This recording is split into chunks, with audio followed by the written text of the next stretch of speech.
Music isn't just one thing. It's not a fixed thing. It's not even a thing. It's a process. It's in a state of becoming.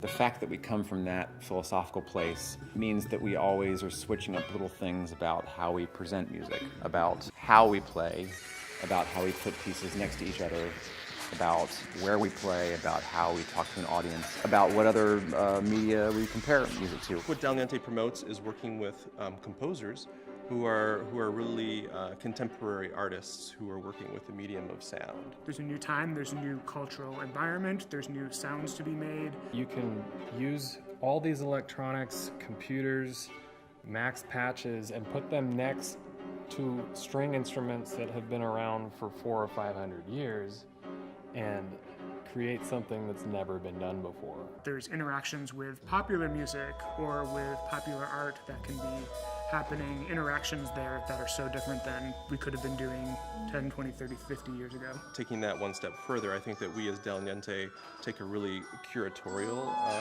approach to what we do. And if there's a piece that people say is unplayable, we'll play it, we'll give it our best shot. The level of commitment to the music is so high. There's such an effort, I think, to delve into and to really understand what the composer is going for in this type of music. A lot of the composers that we're after and we like, you know what you're going to get, but you don't know what the piece is going to be like. And you don't know what an audience is going to think about that piece. What we're doing is we're expanding people's ideas of what music can be.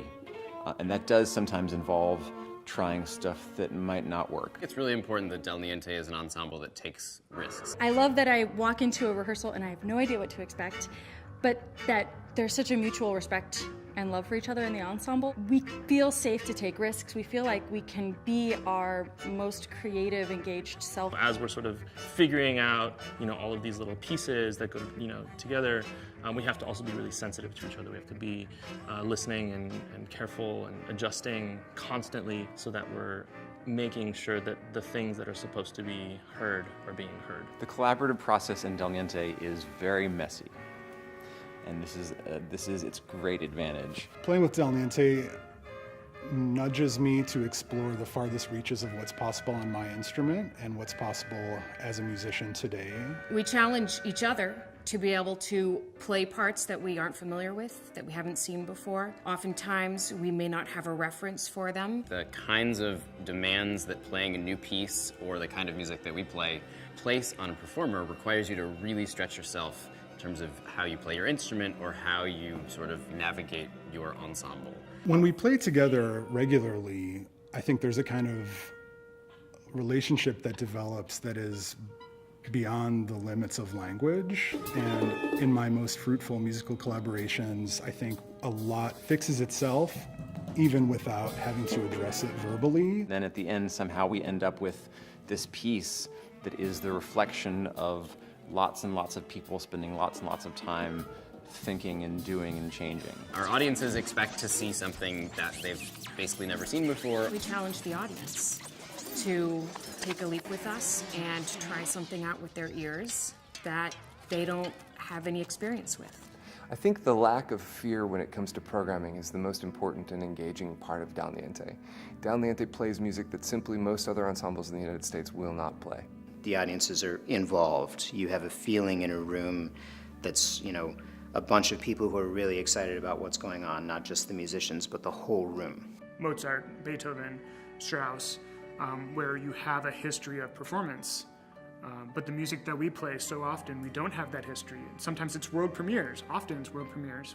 There's no history of the performances. So we're really creating something new in a way that maybe a lot of people who are classical musicians don't get to do. It was fascinating to realize that even though I'd been in school for so long learning about music, there was so much that I didn't know. I would look at a part and I'd be like, I've never even thought of this as a possibility before, but now we're doing it, and that's really awesome.